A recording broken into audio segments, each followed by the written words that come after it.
Welcome back to Scale Models Midwest. David here in Altoona, Iowa. A wonderful but windy, warm day here. Wherever you're at, I hope you're having fun with family and friends. I hope you're staying healthy and enjoying watching people build models or building models of your own, or maybe both. Just wanted to give you a quick little update on some of the things I've done to the charger since yesterday. Been here for a couple hours, just kind of tinkering with some sub-assemblies. Got some things in primer. Going to start doing some more test fitting as I put things together, mocking it up and getting ready to go. A couple things in particular. I'm going to watch Clay Kemp's video a few times. He makes it look so easy, but I'm sure he's honed his craft over years, if not decades of experience. I'm going to work on seatbelt buckles and racing harness buckles and what have you. I've had this package from S&S Specialties. I don't even know if they're in business anymore, but I have this, and I thought, I'll put it together.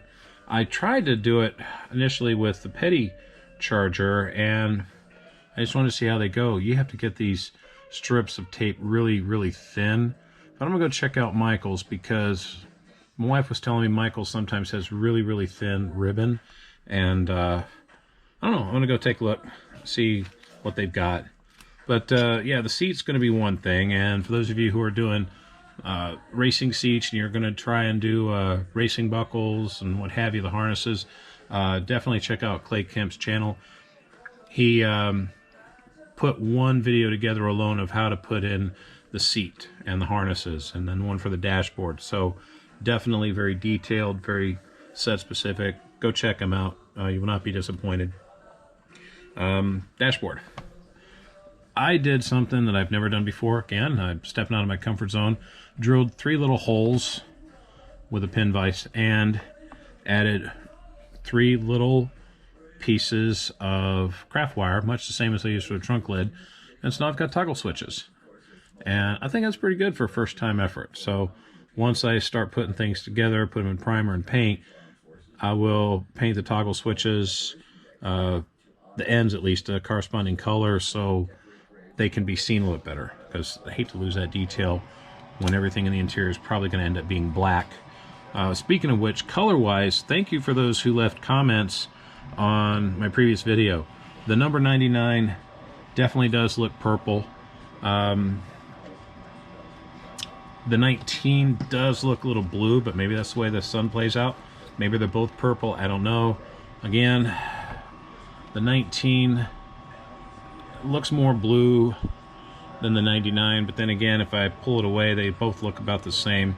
I will check out with a couple of forums that I'm members of and see what their thoughts are. If anybody has a history of what the Ron Keselowski Charger colors were, because it looked like he raced Chargers from like 69, 70. I think he raced even a Superbird. I'm not sure, but the way these decals came to me from SMP, they had a picture on the web that showed different years of cars that he drove. So I'm gonna kind of check that out again and see what's what, but they were all black and white.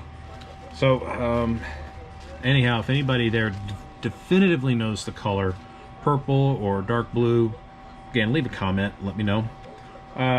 2 other quick items. One, this is going to be a long time to put together, so I'm not going to stop building other kits in the meantime. I need something to help keep my sanity in check while I'm putting this one together.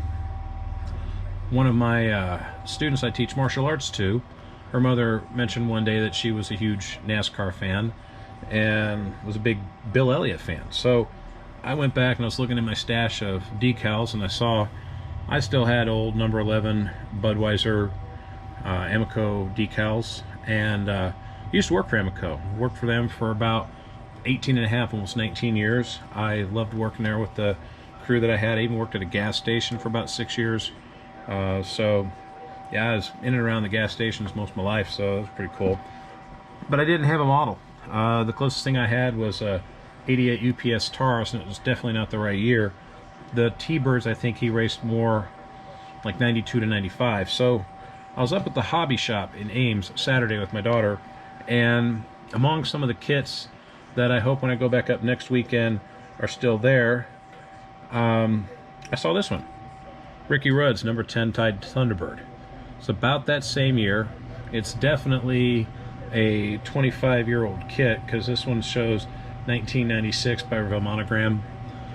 But look at the price. For 15 bucks, you can't beat it.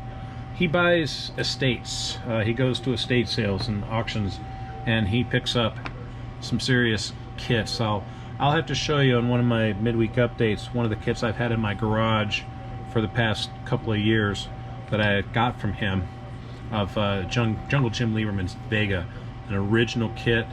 Needs to be restored, but he got that as part of an estate sale, and I was totally blown away by seeing this one particular kit. I had to have it, so I bought it from him. But if you're ever in central Iowa, go up to Ames, go check out there in Campus Town. There's a place called The Hobby Shop, and I don't think they're open on Mondays, but the rest of the week they are. Go check them out. You will not be disappointed. A lot of train stuff there, even some Gundam, Star Trek, built models that you can buy, old magazines too. I'm half tempted to pick up some of that stuff as well, but definitely give that guy some business. And really, if you've got a small town shop in your area that you know sells models, go check them out. I mean, it's amazing what you'll see. So last but not least, so I'm gonna get off here because my daughter's upstairs yelling to be fed. And it's a shop cart. Over the weekend I got one, and this was one I was really looking forward to getting because I've seen other people posting it on their YouTube channels. Terry from the Hobby Barn sent me his. I have a link in the description for his YouTube channel, but there's this email if you want to get a shop cart. I like this one especially because I like old trucks and I like old buildings. I drive for my current job, and I like driving along the countryside and seeing old farm trucks and old tractors and old barns and buildings. So I like seeing that history and the patina. Someday I want to build a model like that, and I think if I remember correctly, there's a Revell kit out right now that you can build up like a rat rod. So Terry, that picture may very well be inspiration for one of my future builds. So thanks for sending it, certainly appreciate it. Definitely go check out Terry's channel, The Hobby Barn. Great kits I see this guy building, and a fantastic human being. So with that, I've got nothing else to add except I'll have a video later on in the week, and just enjoy yours. We'll see you in the next video.